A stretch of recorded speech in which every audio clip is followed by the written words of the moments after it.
It's one thing to beat the Broncos. It's a whole other thing to bring back on the Bills, Bengals, etc. We are live pre the Monday Night Football game that's going to determine who the Chiefs and when the Chiefs get to play. We do have a couple of things about the last week of the regular season coming up.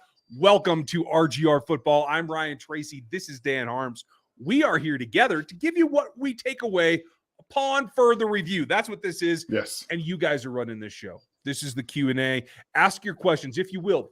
Put some question marks in front of it like Tyler Kalmus just did. That helps me find them. Super chats are available. You can grab some of the gear in the gear store. We got these guys. We got Dan's new lid. All kinds of stuff. But in the end of the day, it's about what you guys want to know and what we can tell you about all kinds of things. And let me just give you a little tour here. Get yourself a little Dan Harms's tee here. You can get the new RGR caps. We got the We Own the West because the Chiefs do. Despite what they didn't do against the Broncos, they do own the West for right now. That's right. Next week's going to do that too. Although I got to ask you before we get started with questions, Dan, how surprised were you with Jarrett Stidham? Man, I don't know, man. I don't know what happened. I'm not sure how Jarrett Stidham looked better than Derek Carr all season in that one game up until, the interception to nobody, by the way. Again, that can also just be kind of an injection, perfect kind of game plan. The Chiefs had a great game plan for the 49ers when they played them, and they were a little bit injured at the time. So watching him carve up the San Francisco 49ers defense was incredible. I loved it. I would have liked to see them actually win that game. It would have been a lot of fun, a little chaos, a little chaotic, but you definitely hurt Derek Carr's trade value a little bit, just a little bit. I don't know. Somebody's going to pull the trigger on that. We're going to talk trade values. Of course. We're going to talk about who goes to the Raiders. Because Stidham, I don't think, despite what his solid play, is not going to be their future starter, in my opinion. I think somebody that's played in New England likely is. We're going to talk about those options when we get to the offseason, you guys.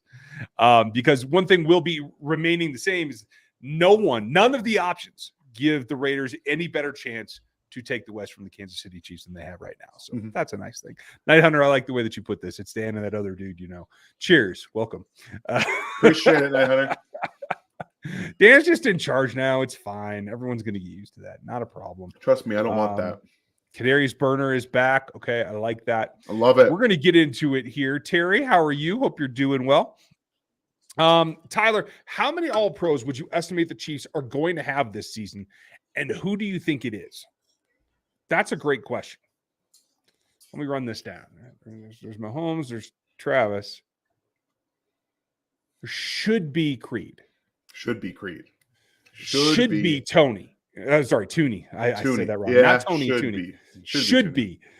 All pros a little tricky on the interior offensive line because there's a lot of guys and guys you like. Yeah.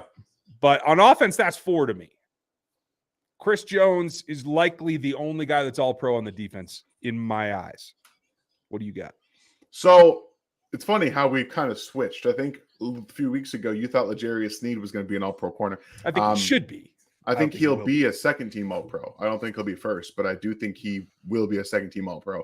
I mean, there was a tweet earlier today by Jeremy Fowler, if I can go find it really quickly. I know this is terrible information, terrible podcasting, terrible YouTubing. If I could find it.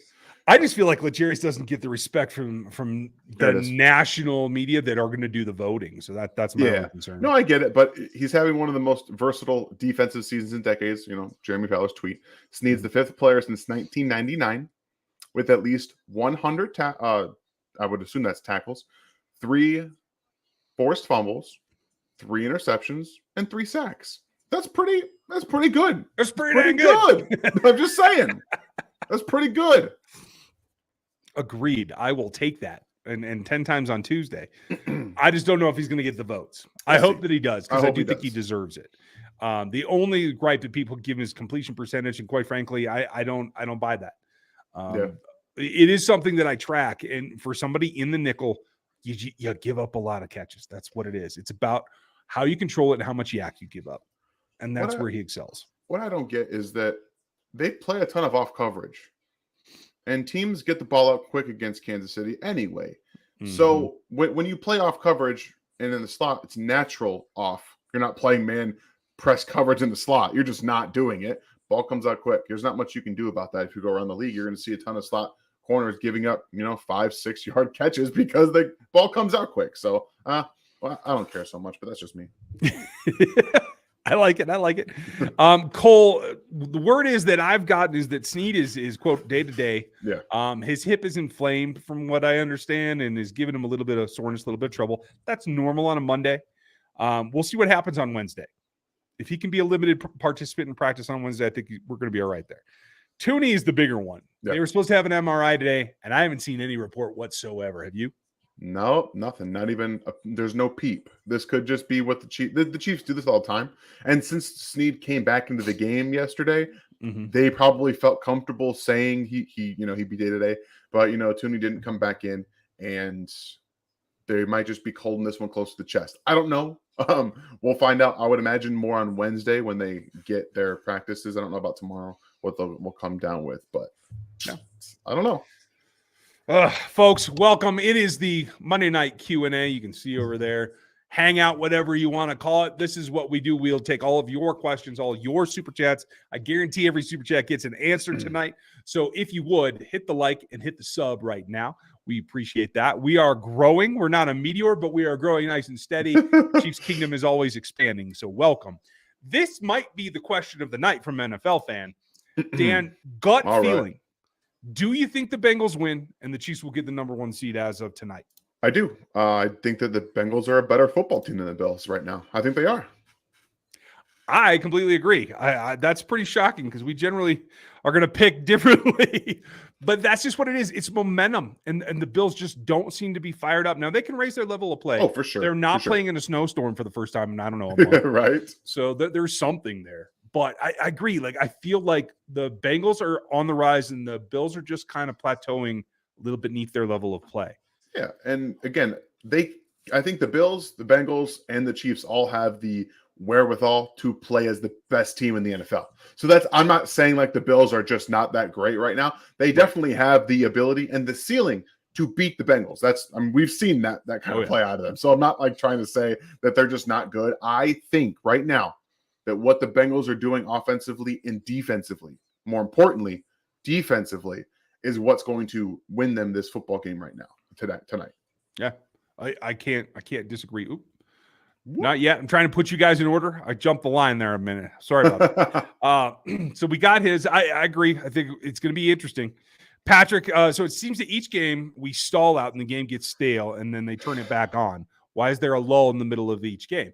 It's because they execute well in the beginning, they get out to a lead, and they set it down. They lose their sense of urgency, and that is both player and coach, in my opinion. It is a bulk mentality at this point. It's a snowball effect. This team, when you look at what they did to start the game, that was by the way, yesterday was the first time they scored an opening game touchdown or opening drive touchdown, I think, in 12 games. It's been a long time since they had an opening drive score. And then they had the punt, but then they went out, they moved the ball all the way down the field, they threw a pick. Mahomes throws a pick on 3rd and 10 from the 10-yard line. I hate seeing it when the Chiefs are first and goal from the 10. I hate it because I know that they're going to come out there and throw the football on first down, and they're not going to run the ball. I know what's going to happen every time, and I hate it. I can't stand it.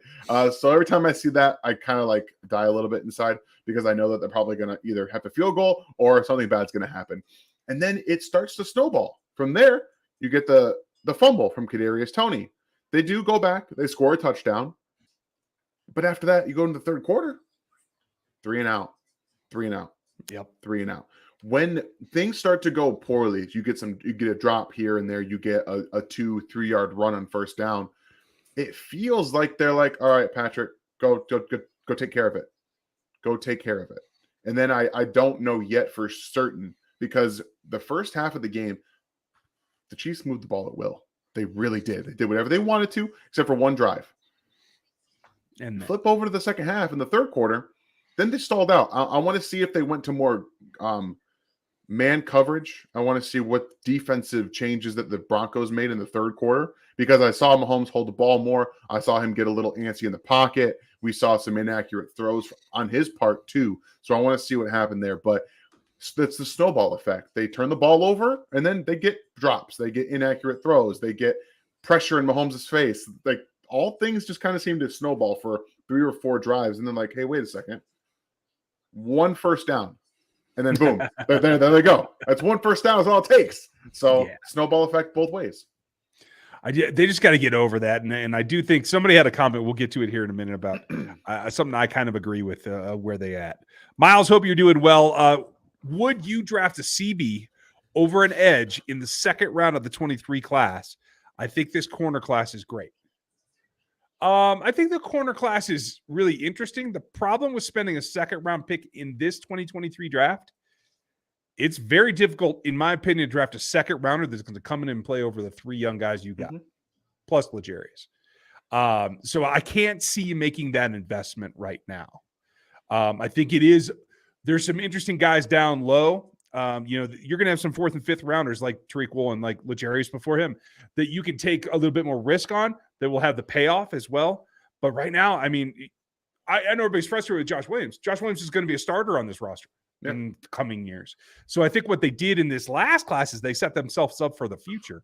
So maybe I would hold off on that, Miles. Obviously, it depends on who is where. A guy that I could see falling is Eli Ricks. I'm not sure if he's even declared or if he has to. I can't remember. But he hasn't had the season that he thought. He's had some good ones in the past. He's certainly got the upside, but he's a guy that you could take a risk on in the 4th if he's there and feel like the payoff is certainly worth the wait. Anyway, just an example. But I think they have to go tackle edge and maybe tackle edge in this draft, to tell you the truth. Probably. Well, as a national media, not giving McKinnon props. Great question, Micah. What do you think, Dan? What's he got to do? I don't know. I honestly don't know. Jared McKinnon is scoring touchdowns at a pace that no one else. Okay, I can't say anybody else because Austin Eckler's doing it right now. But just about anybody else in the NFL is not doing.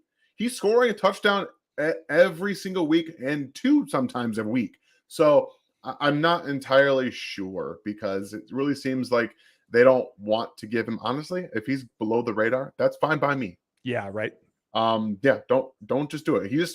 All he does is catch passes and score touchdowns every week. I'm okay with that. Just keep letting it ride. And the national media likes things that are not Chiefs related because it's easy to talk about the Chiefs, and they want to talk about things controversial, not just guys scoring touchdowns for the Chiefs anymore. Agreed. Should we expect McKinnon to be a feature in the postseason? Not allow 2021 to keep the committee as is. I mean, I would call him featured, to tell you the truth, but it is featured in a committee. He can't take the bulk of the loads. You can't run him as much as you can Pacheco. That pounding just won't work. So it will be a committee. The question is going to be, what happens when Clyde returns? Because they want to get what they can out of Clyde. They like Clyde. Maybe he isn't as productive as they wanted, but they do like him. So I don't think he's going to get buried. I think he should return. He should be the 3rd back, though. And I don't know who that takes more snaps away from. I think it's going to take more away from Pacheco. And that's that's not because he's bad. But I do think in some situations, both he and McKinnon have missed holes in the middle of this offensive line that specifically I don't think Clyde misses. And I know that people will take however they want to about his vision. His vision is a problem when he's going left to right. When he's moving horizontally and laterally, that's not his greatest strength.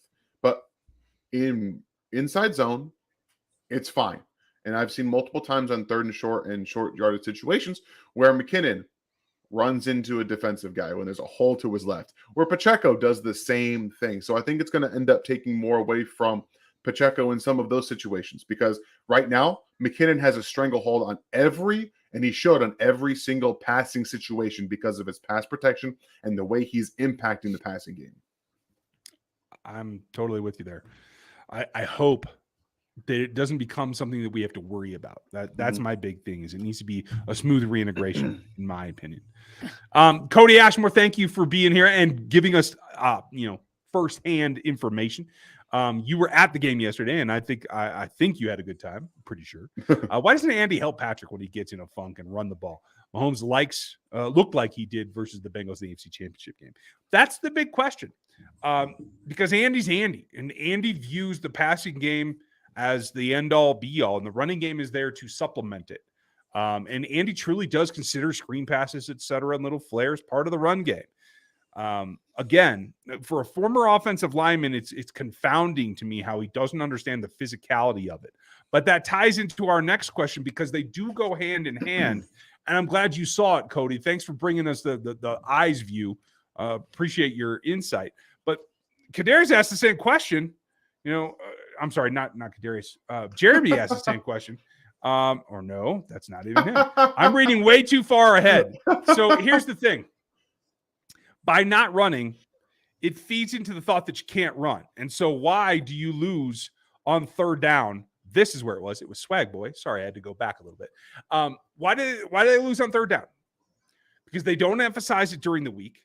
They don't practice short yardage enough. Andy is famous for tempo practices.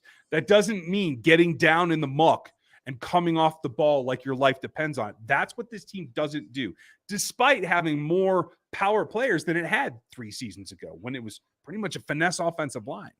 It is about time. And I think that's one thing that I would complain about the CBA is it doesn't build in enough time for enough contact drills. And I think that leaves this team in particular with the way that they coach in a little bit of a deficit in terms of physicality and ability to get those 1 yard.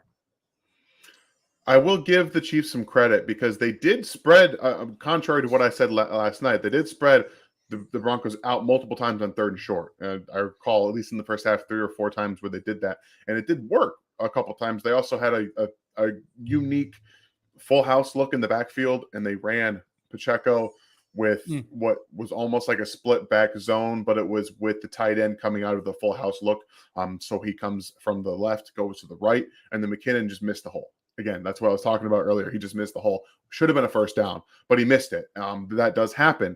And then, honestly, to answer the original question, Mahomes and Andy, we all have heard the analogy between him and the Golden State Warriors and Steph Curry. When guys go cold, guess what they do? They keep shooting.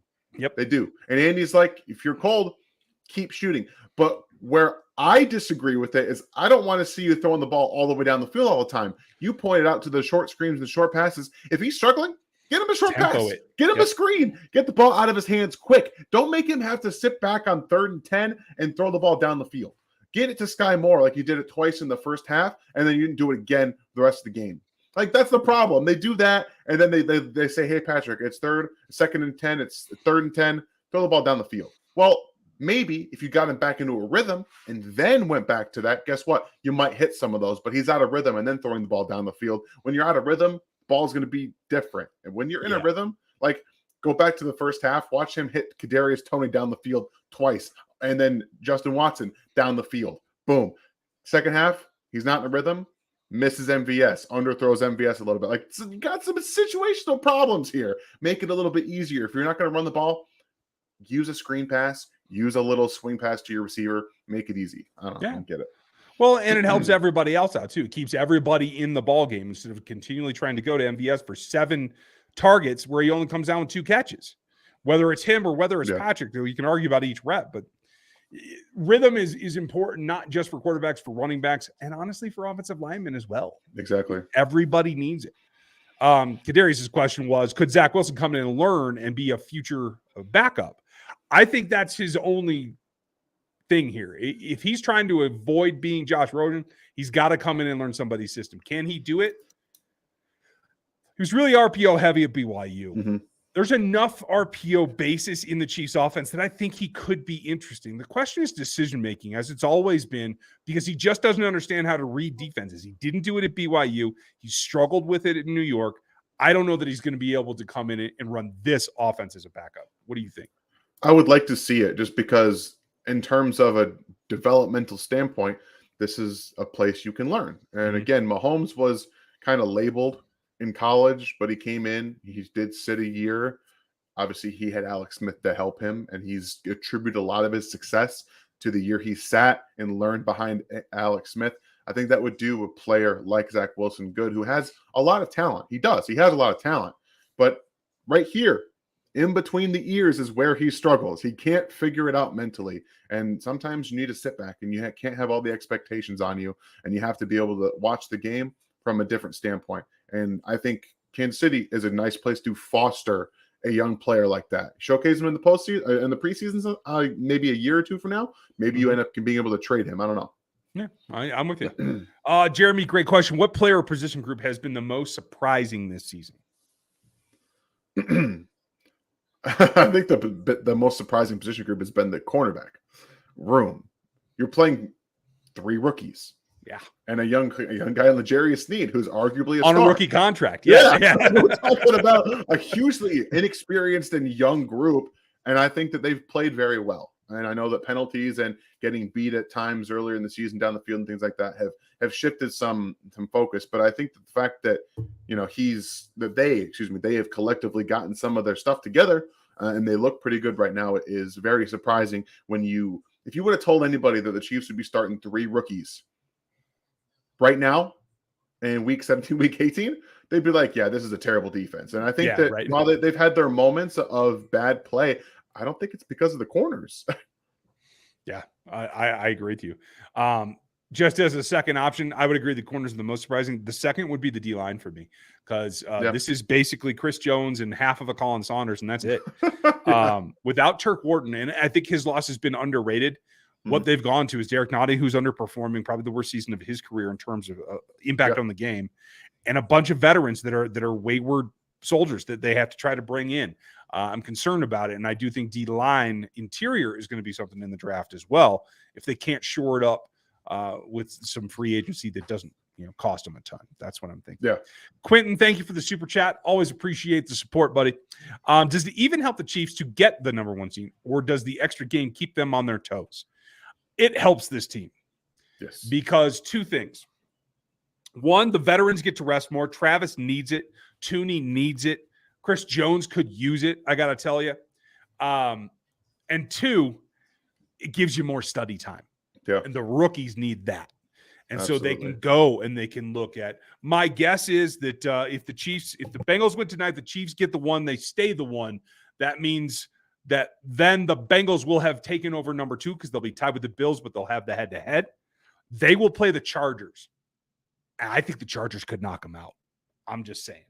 I don't disagree with that. I think that the Chargers are going to be a tough out, especially at nearly full health for just about any team they play. Yeah, and it's going to be tough. And I know right now the Patriots are the 7. I don't think it's going to stay that way. I think they're going to fall out. I think the Chargers will get pushed back down to 7 where they were last week. That's the reason that I put it that way. Thank you, Quentin. Thank you, Daryl. Appreciate you. Hit the thumbs up and share on all social media. Well, thanks for super chatting just to say that. But I concur. I absolutely agree. Kevin, why does defense play so much better at home? Maybe it's like role players in the NBA play better at home. I think it's the crowd. You guys, all you guys that were there in that stadium made an impact yesterday, and you always do. When I'm in the stadium, I make an impact as well because that helps the defense every single time. I will say this too. I didn't mean to leave out Mike Dana. He's probably been the second best interior defensive tackle pass rusher. Yes, he has. So good for him for playing undersized and doing all that.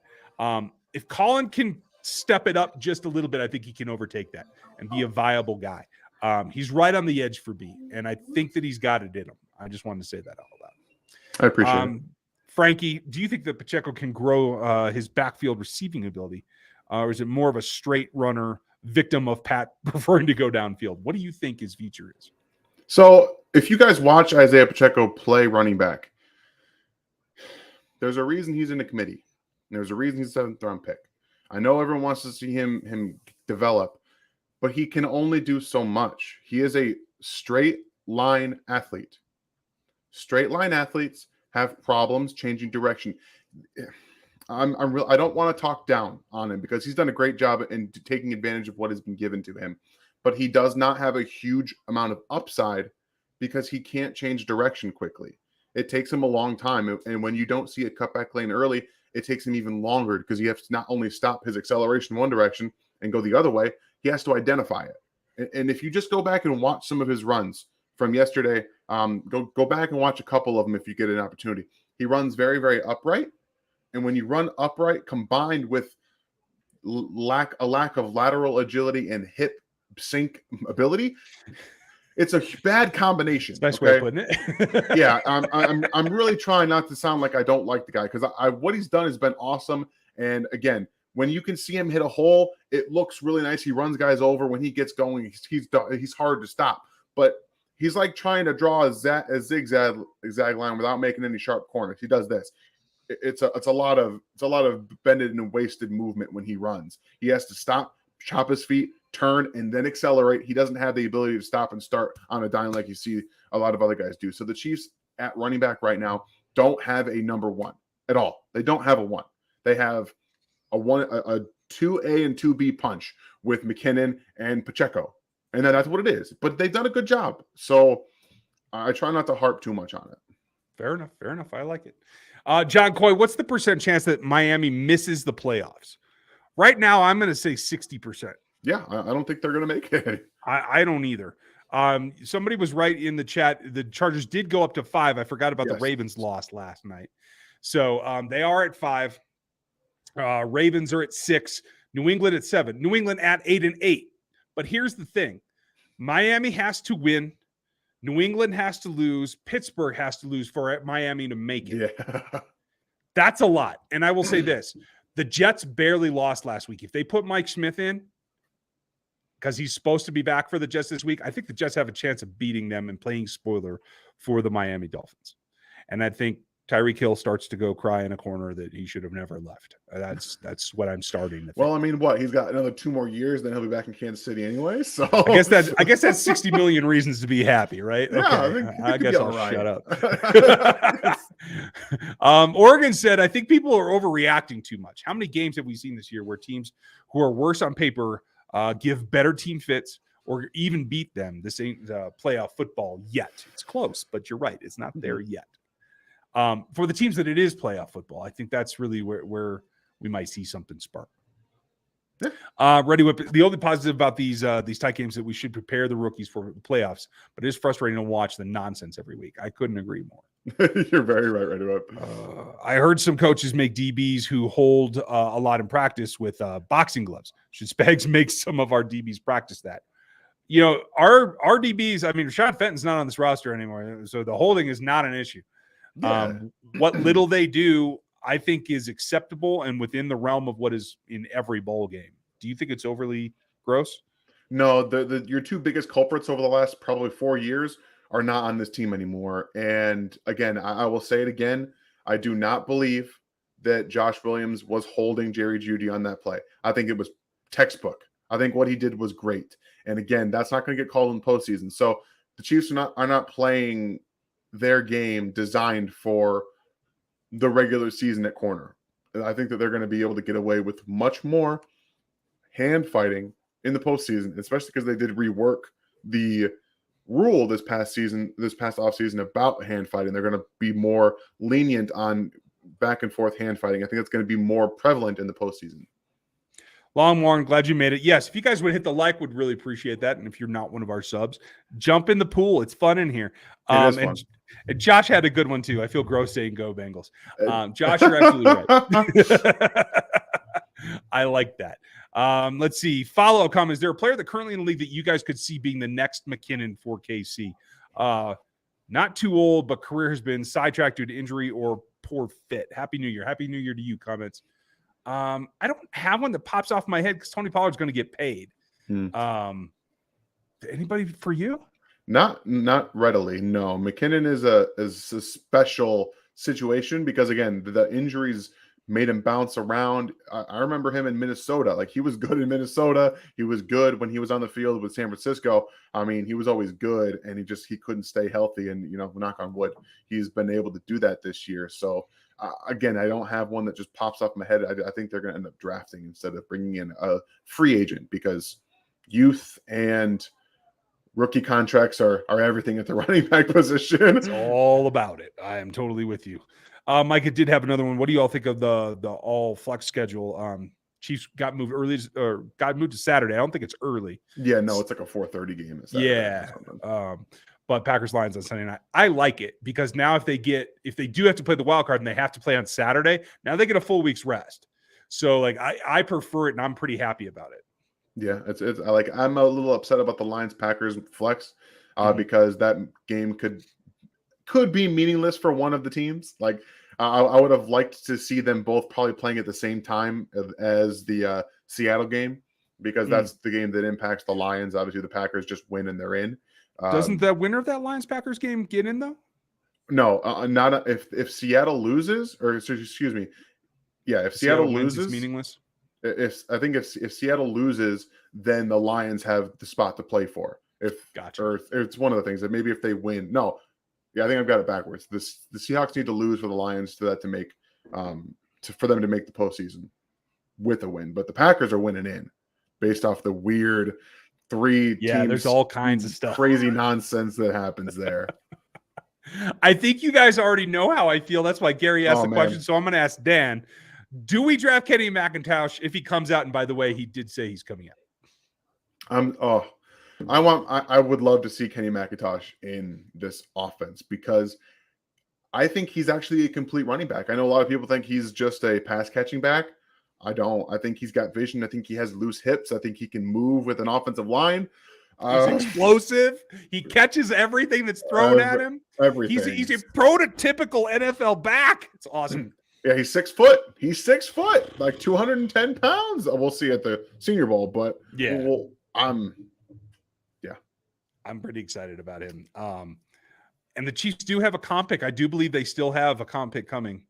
That'll be, between 94 and 100. I could see him using that. I just don't know if he lasts that long. I can't see them using first or second round pick on a running back. There's no way. Gary, I think they've been bitten by that one. But thank you for bringing up Kenny. I have him, and don't tell everybody. My running back rankings are not coming out till later in the year because running backs are not a priority for me. But Kenny's number 4 right now. That's how much I like him. I'm a little high on him. I'm a fan. Herm Edwards actually talked about this last week. He said the Chiefs, to him, look bored by the regular season. They're just waiting for the playoffs. And that's certainly part of it. It's like my kids in school. They're doing just enough to get the passing grade. They're not going above and beyond. Yeah, but how often does that bite teams? We've seen Bengals got hot last year. They rode it to the Super Bowl. Sometimes you kind of need that extra oomph to get past. I know that the Chiefs know what it takes to go all the way, but at the same time, man, they were hot a lot of these times. They were making deep runs. And the last 2 seasons, I'm going to call it what it is. They have not necessarily been hot at the end of the season. Fair enough. I won't argue at all. Oh, a couple good questions there. We're gonna like some of those. All right. Dang, we gotta get going. We're like 40 behind. I know. Thoughts on Frank Clark post-game interview where he hinted that he and the defense are taking it easy until the playoffs. Confirmed exactly what I thought before. Does not shock me. Wish he hadn't said it, but that's just me. Pono, Kadarius, I didn't mean to skip you, buddy. Kadarius, foreboding maybe, should clearly be the number 1 wide receiver. It's not even close. He has the instincts and the others don't have. I disagree. He doesn't run the cleanest routes. He doesn't attack defenses consistently in the way that he should. He's an excellent athlete. But you see, he sometimes tries to do too. He's like Tyreek in the early years. He's trying to do too much with his change of direction. He's going to get the ball poked out more if he's not careful. Yeah, and I think that what you saw early in the game was him taking advantage of space and a good back shoulder throw from Patrick Mahomes. Yeah, that's another trust factor though, because he does that with 2 guys now.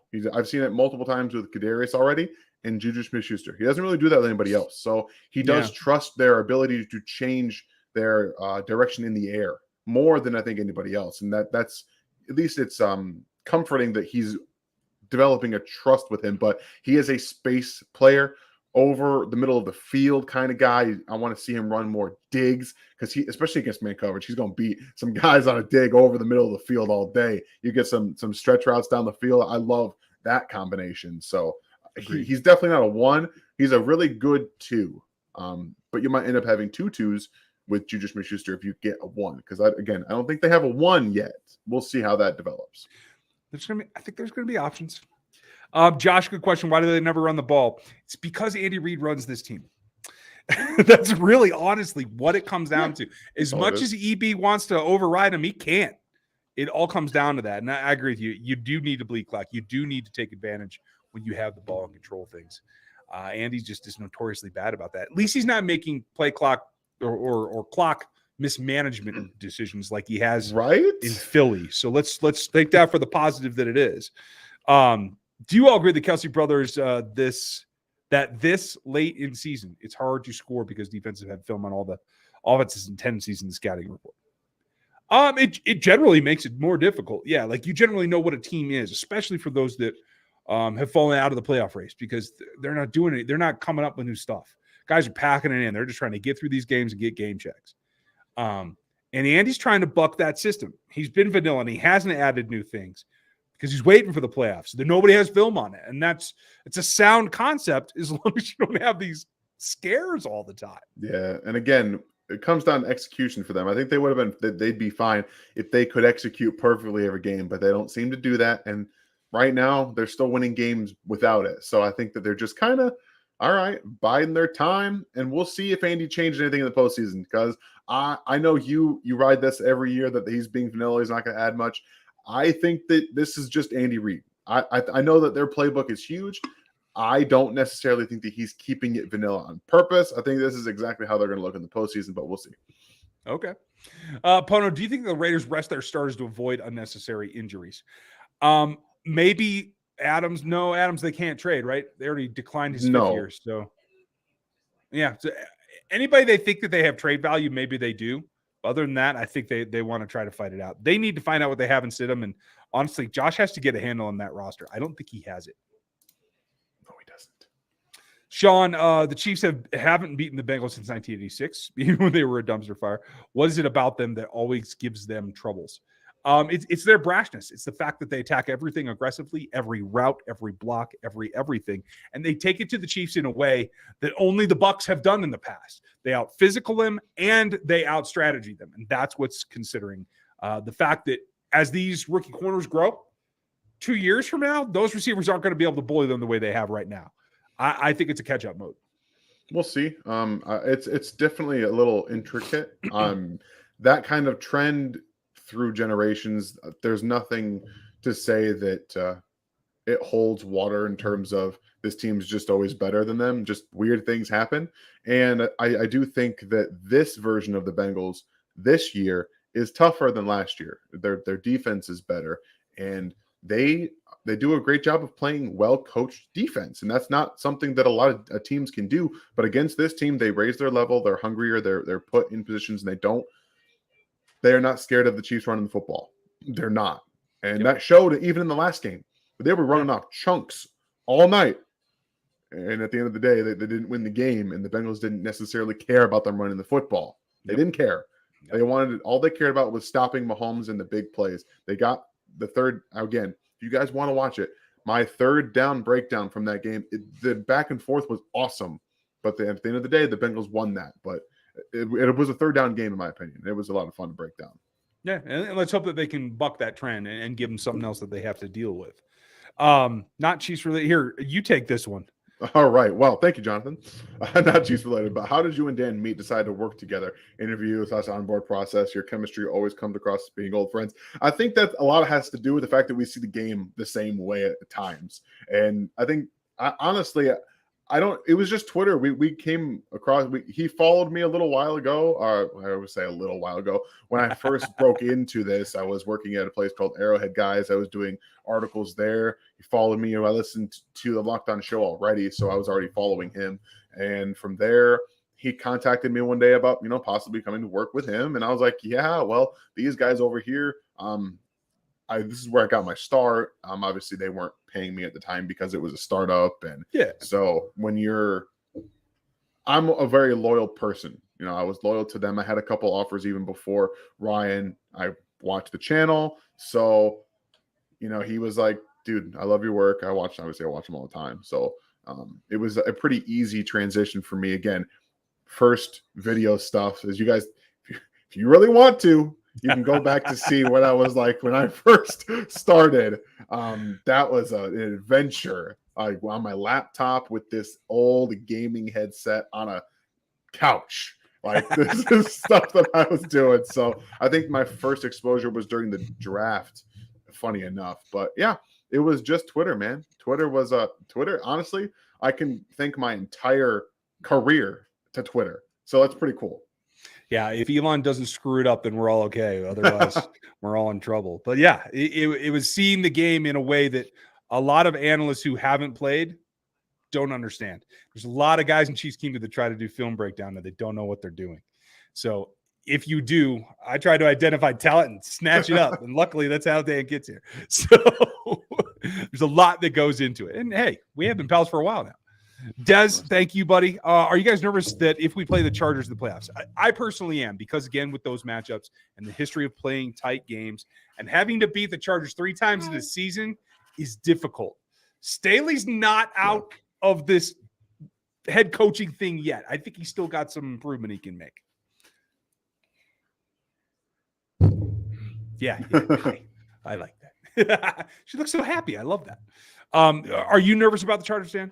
A little bit. I do think that the Chiefs are the better team. I think they also have the Chargers number in these games. I think coming down to the wire bodes better for them if they do see them a third time. Fair enough. Given that you get what you want, let's see. Who would I want to play? I will take the Patriots, Ravens, and Jaguars in that order. That's what I would prefer.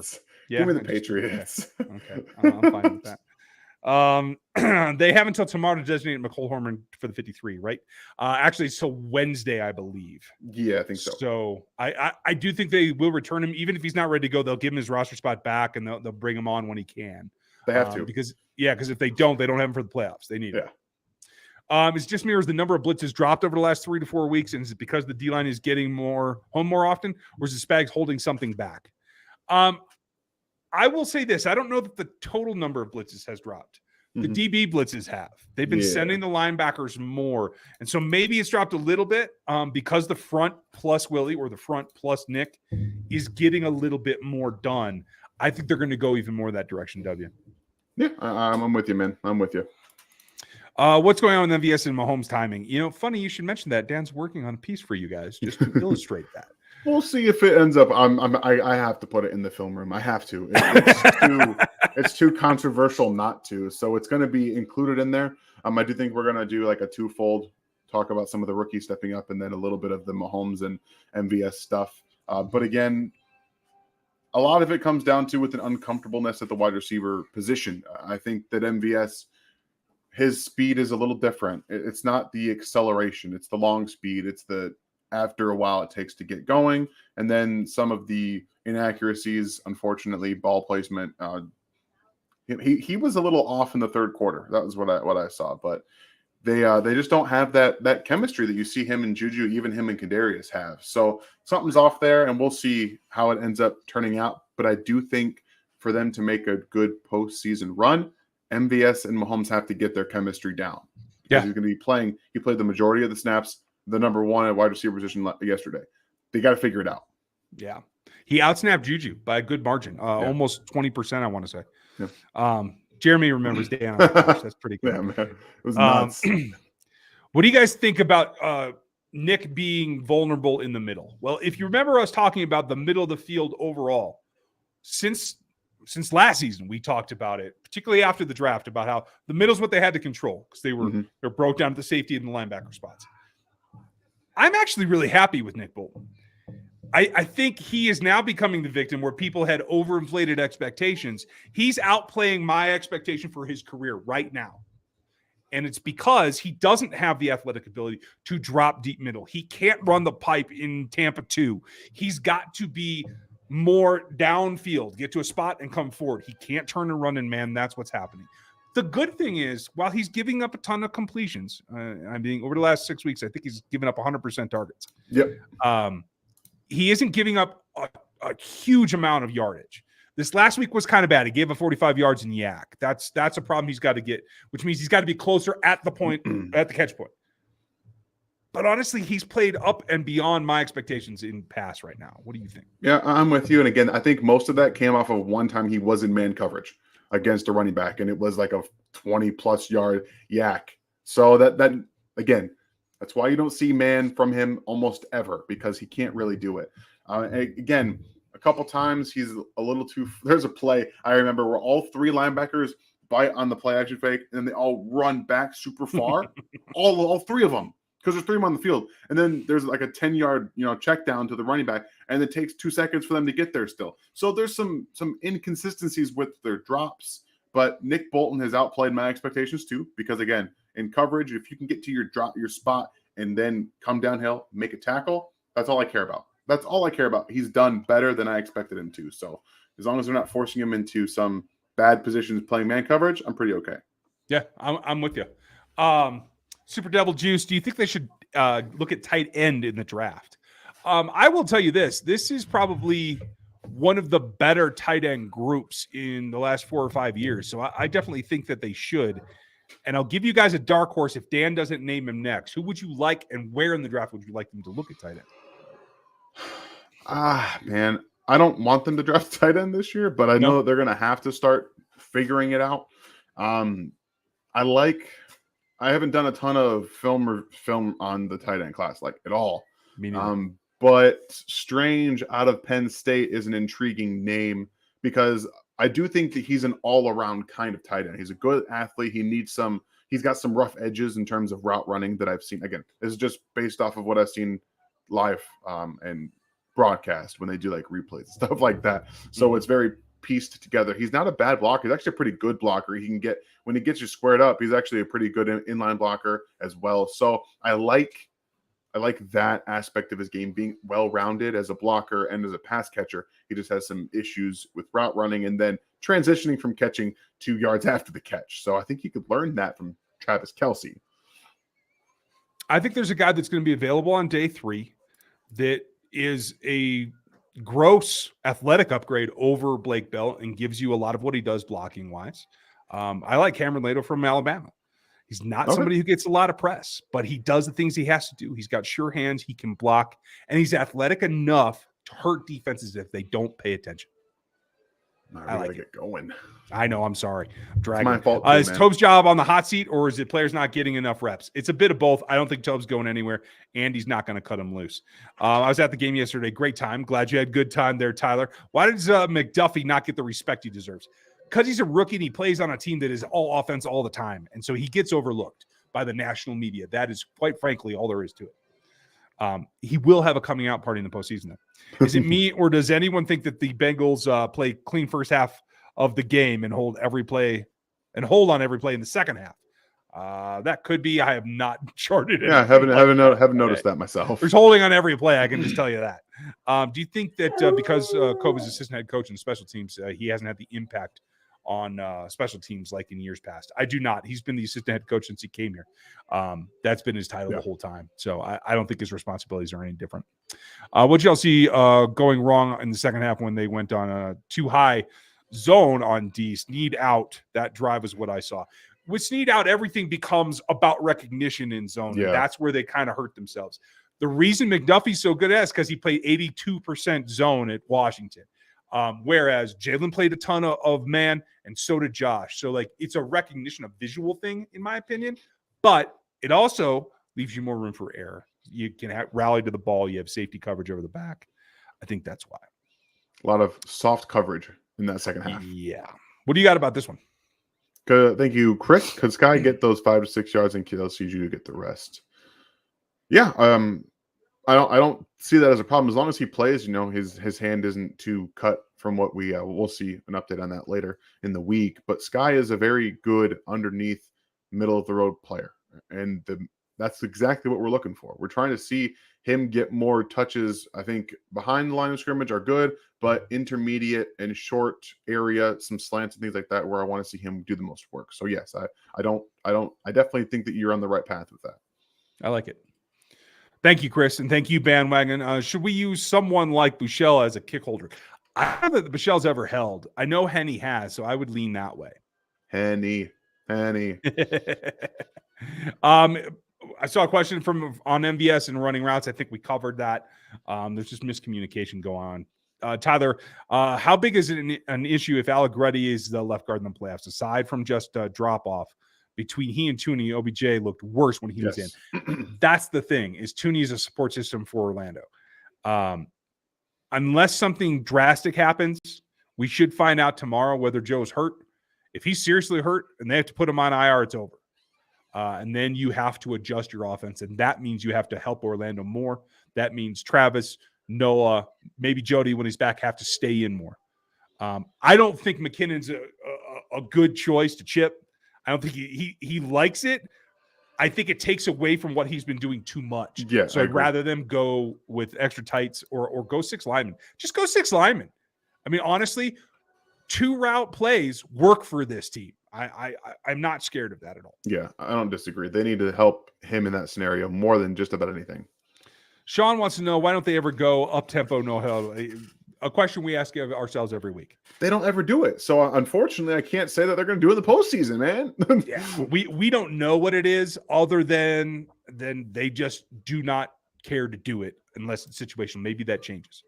Mike, thoughts on YouTube getting the NFL ticket next year? NFL is reportedly keeping bars and restaurants contract with DirecTV. I didn't know that part. I think it's great. From what I understand, they're going to offer split screen as well. So you're going to be able to watch more games on the ticket. That's always a problem for me.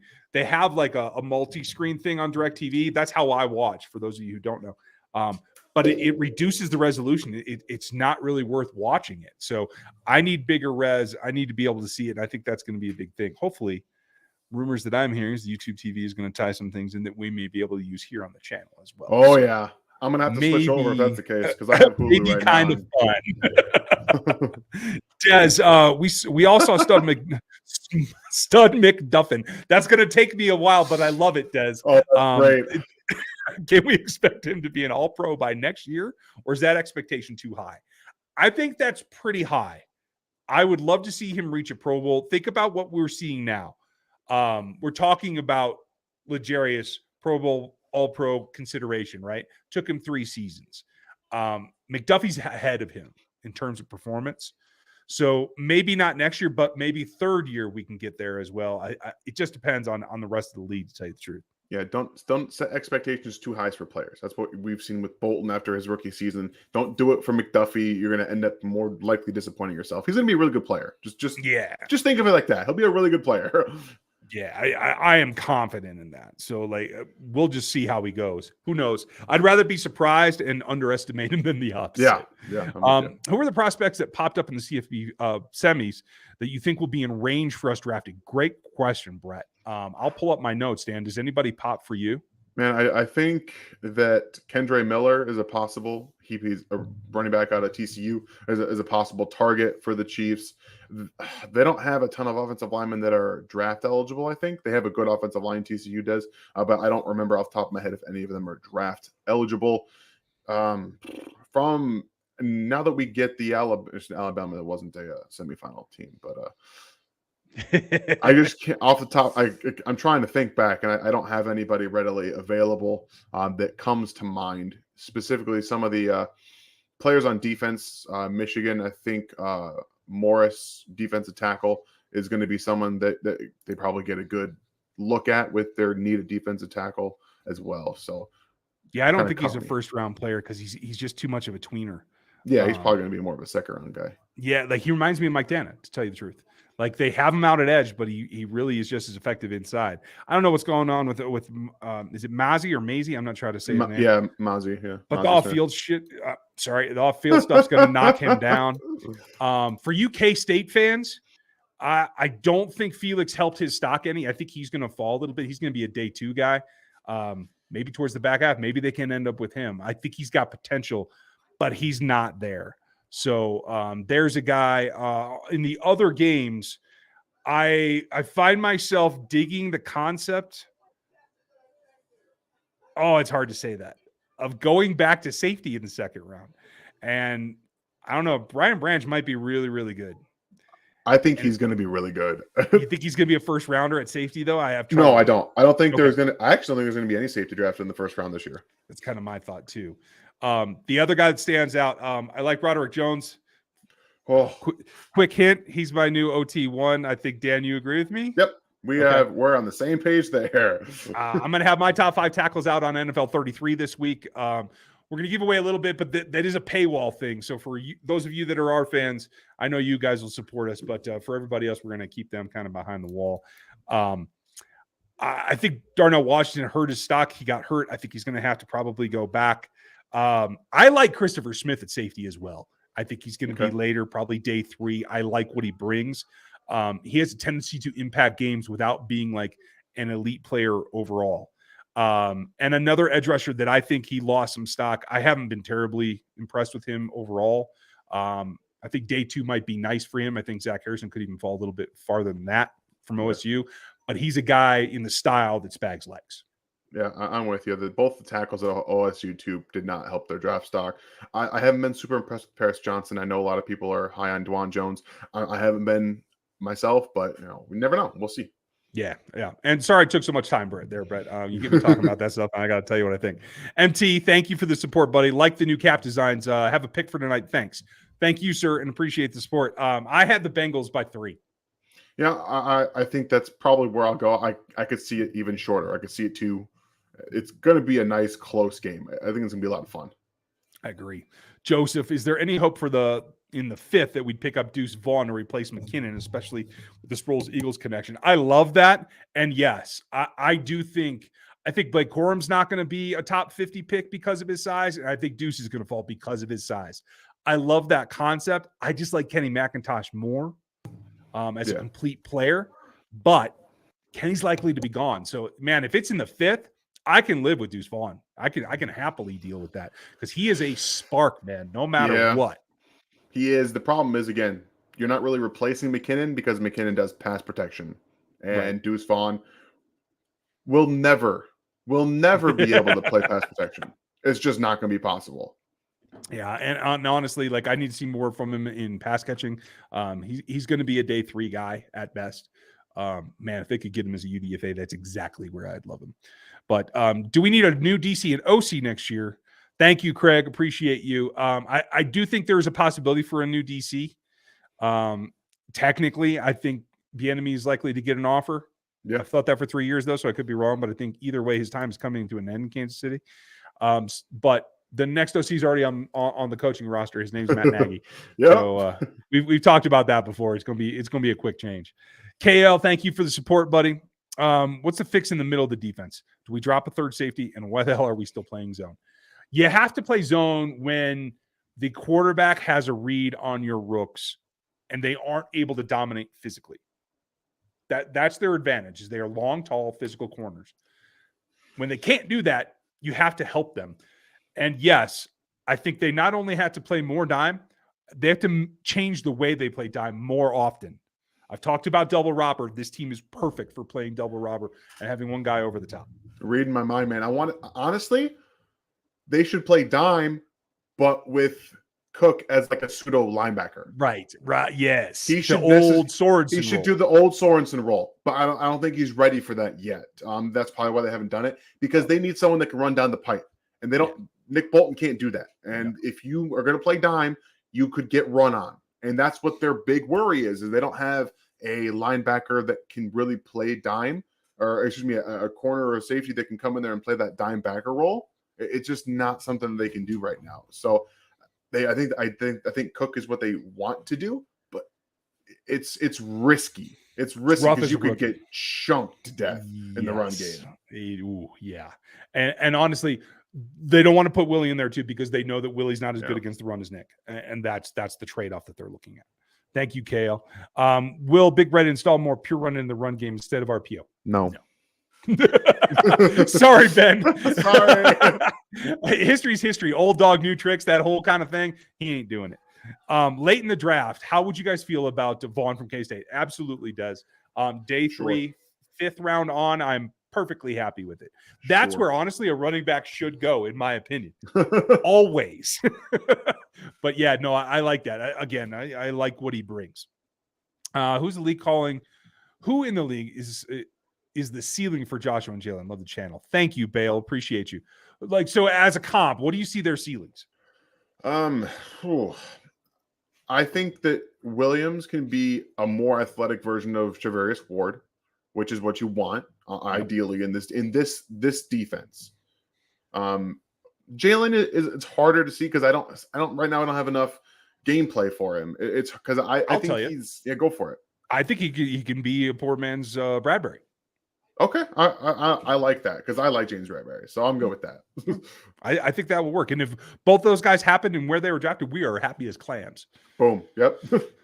What do we need to do to get Marvin Jr. next year? You got to lose a lot of damn games. That's what you got to do. We're talking about trading like Chris Jones, a couple firsts. That's what we're talking about. You got to get into the top 10. Marvin Harrison Jr. will be the first wide receiver taken. He will be maybe top 5. Right? Yeah, I argue you're going to need to get the top 5. And that's the way it would be right now. But I do think the quarterback class is thickening. Will Rogers is going back. Sam Hartman is going back. Penix is going back. Like I could see 5 or 6 quarterbacks in the top 10 next year. Oh, I don't. That's the only reason that I say it, because I think everybody's going to be starved for quarterbacks a year from now. So we'll see. They were last year, and they waited until the 3rd round to draft them. So that was a rough crew, except for Zappy. Just saying. By the way, Zappy should be the starter in New England next year. Should not be. He should, because Mac Jones should be in Las Vegas with Josh. This is my thinking right now. That's funny. Draft Jalen Hyatt. Let you answer that one. No, thank you. You guys, I'm sorry. I know that a lot of people like Jalen Hyatt. He's McCole Hardman. And if you want to replace McCole Hardman, okay, that's fine. Yeah. I personally would like to see a little bit more well-rounded receiver, but that's me. Here's the difference. McCole Hardman was a 2nd-round pick. If Jalen Hyatt's a 4th-round pick, then I'm way better with it, but he's not going to be. He'll go on day 2. Like He'll day 2 overdrafted. Yeah. I mean, some say he might sneak into the back end of the 1st. That's crazy talk because he is a one-trick pony. And if you guys go back and look at all of his long touchdowns, half of them, they just forgot about him.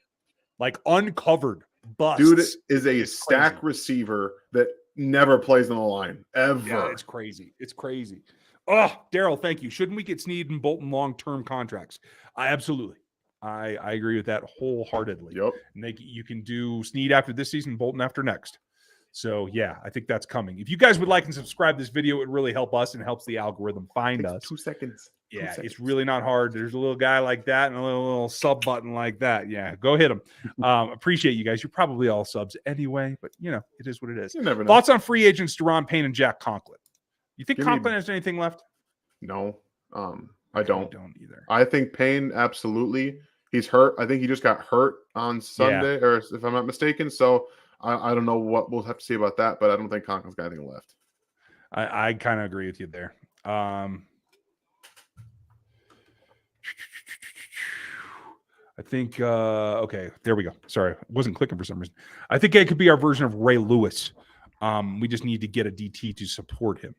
Oh, wow. Ray was a do-it-all line. He's more like Nick Bolton than Willie is, like in terms of take on and aggression. But you have an interesting point. Ray had top-tier defensive tackles in front of him. If you can do that, you might be able to get by with Willie in there on passing down so that he isn't stuck out there as a liability against the run and the dime. I like where you're at, Brian. No on New Heights. Okay, I almost said New Hampshire there, Tyler. Thanks for the support, buddy. On that one, Travis said Andy calls the plays. Post game this week, Mahomes and McKinnon both went out of their way to mention EB calling plays. Yes, because everybody's on the mics. Everybody's on the set. Andy has control. Like, that's the difference between a podcast. If you guys actually watch the clip, he let it slip. Like, that was just accidental. Like, he was not on purpose. Then he was like, he had to like backtrack a little bit. Andy calls the plays. So this stuff in front of a microphone after they've talked to the head coach, I'm just saying, we know Andy calls the plays. I appreciate your support, Tyler, but like Travis let that slip. That was not on purpose. I put it this way. I run every business I've ever started this way. Everybody has an opinion and I make a decision. That's how Andy runs it. Everybody gives input and Andy says, this is what we're doing. So at the end of the day, it has to come back to the head coach. There's just no way around it. Danny, Gary, Ryan, Dan, what's going to take for the Chiefs to sign Jones and Snead? Like dollar amount? Oof. That's going to come out somewhere around 32 or 35 million a year total. Yeah. It's rough. It's going to hurt. But 2024, the rumor is that the cap's going to jump 40 to 50 million. So you got to get through a season. If you do what they've done on some of their contracts where first year's light and they backtrack from there, you might be able to get it done. Kwame, hope you're doing good. Thanks for all your work, guys. Niners also run a 4-3 scheme, but they have so much more success. What does it come down to outside of having Bosa and Warner, of course? Bosa is Bosa. You put him in this defense, they're markedly better tomorrow. But the biggest thing is their interior tackles, in my opinion. It isn't Chris Jones and Guy X. Mm-hmm. It's two good players. Like it was Buckner and I can't remember his name now. And Selma Thomas was like the third guy. So they always had quality interior players as well. Now it's like, where's Frank? Where's Chris? Okay, we're going to take Chris. Maybe we'll worry about Frank, and that's pretty much done at that point. Yeah, you're not wrong. Sorry, everybody. I gotta head out to put the little one down for bed. Appreciate y'all. Say goodnight. All right, guys. Have a good night. I'll see you. I'll see you next time. We got a little thing going on here. So have a good night, everybody. And take him to town, Ryan. Appreciate it. Got it. I got the rest of these questions. No worries. Good night, Dan. Good night. That happens sometimes, folks. Family stuff does pop up. I'm going to get to the rest of the thoughts in here in just a second. We're not going to go too deep in the draft stuff just because that's a hole that I'll crawl down and we'll be here all night. Let's see. If the Bengals win tonight, do you think that Andy pulls out all the stops to secure the bye rather than the vanilla stuff that we've seen lately? Marty, I like where your head's at. I would think that he would pepper in a few extra things. I don't think he'll pull all the stops out because he's going to gauge how much do I give up to get there and how much do I have left in reserve in the playoffs. So I think he'll pull out some new, but I don't think it'll be everything. Dan Ryan, who you got? TCU and Georgia. I got dogs all the way. I know most of the nation will as well because TCU is criminally underrated, but I do think Georgia's the better team. Excuse me. Looking for the future for when Kelsey retires. This is from Cole. So either of you think that TE1 on the roster right now, and if so, who is it? I think Kelsey's going to play another 3 seasons. I don't think TE1 is on the roster currently after he retires. Can we even do any better at DC? For all his thoughts, Spagnuolo always gets his defense together in the last quarter of the season. Croco, that's a good point. There are some upgrades available. Vic Fangio is a more consistent and generally felt to be a better coordinator.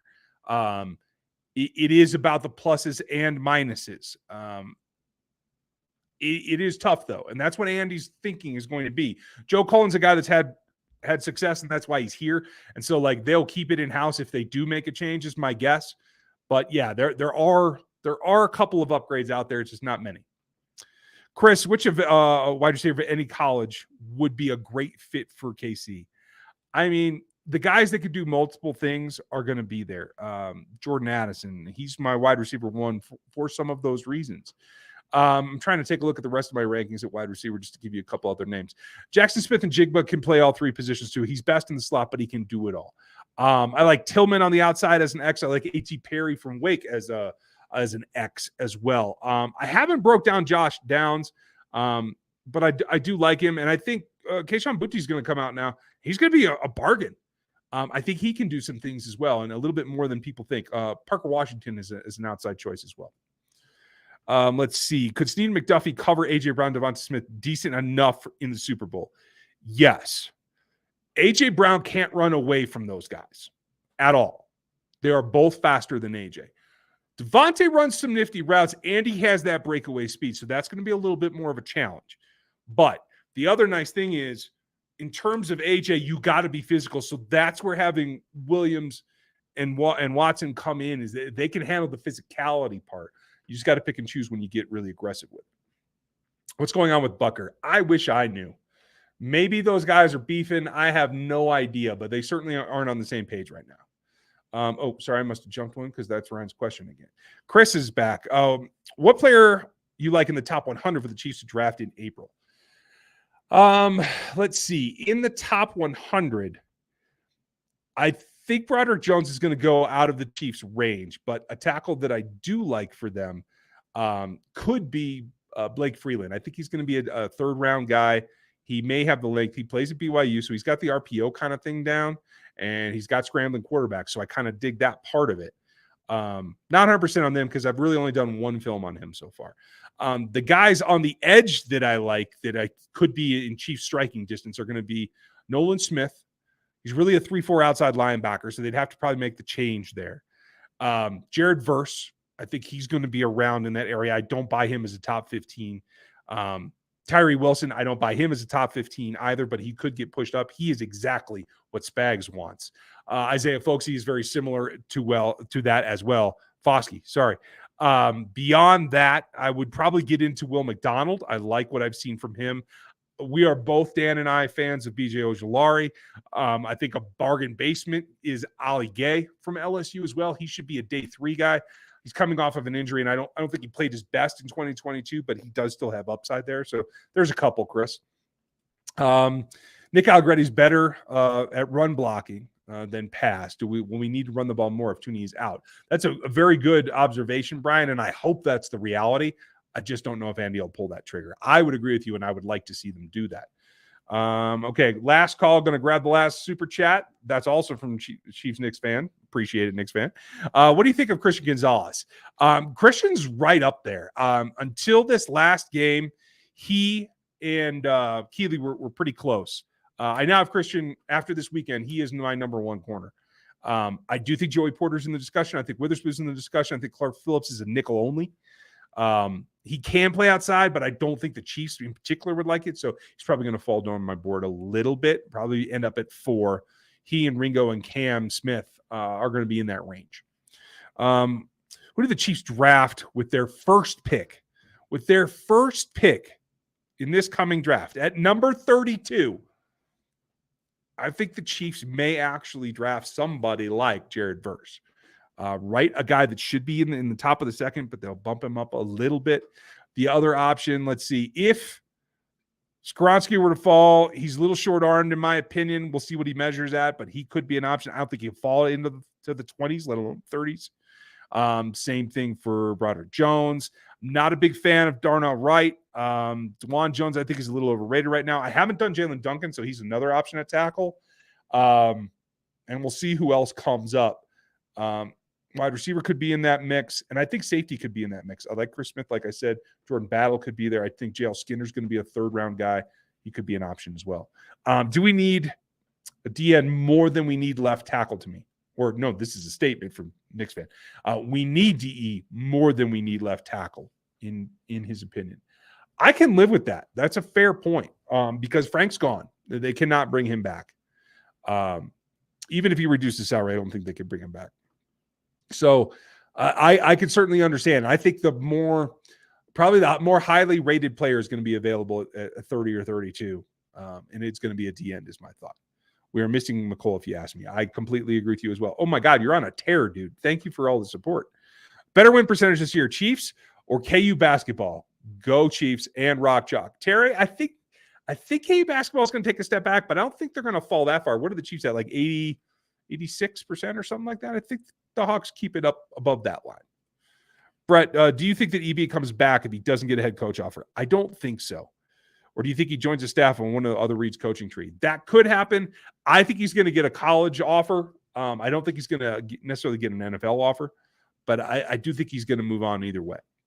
Why don't you guys just stay live and give us your best RGR Manningcast impression for the game? It's about time. I have the Locked On Chiefs show to do as well, but hey, maybe I can jump back on for the second half and walk you guys through some of this. We'll see.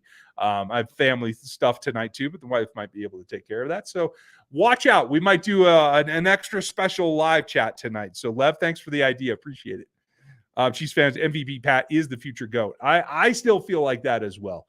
He's just got to get some of the check marks. What do you think of Quentin Johnston? I like Quentin Johnston. I just think he's a little overrated. I don't think he necessarily comes up huge in big games. And I don't know that he's a do-it-all guy. I think he is an X with speed. I think he might be able to go into the slot and do some things. I'm not sure he can be a Z and move all around the formation and be the centerpiece of the offense. He's right on the edge for me, and I just don't have a great – I'm not going to say that. I have a comp to him that is kind of a negative for what I felt of that player coming out. I was really high on a guy a few years ago who didn't pan out, and I kind of get the same vibe from him. So I'm going to hold off on that. We'll talk about that in a couple of weeks, I guarantee you. So that looks like it's it. We got all the super chats in. Thank you guys for all of your time tonight. I know folks are getting ready for the ball game. What do we got? We got just a couple of minutes. So let's go watch that game. If I get a chance to jump back on, I won't send out anything like beforehand. We'll just go. So you should get a notice if you are subbed and you have the little bell on. You should get a notice, and I'll put it on social media if we get a chance to get back on tonight as well. So let's see what happens. Thank you, guys. We appreciate all of your time. We have all the film and everything coming this week. Check out the gear store. We'll talk to you next time.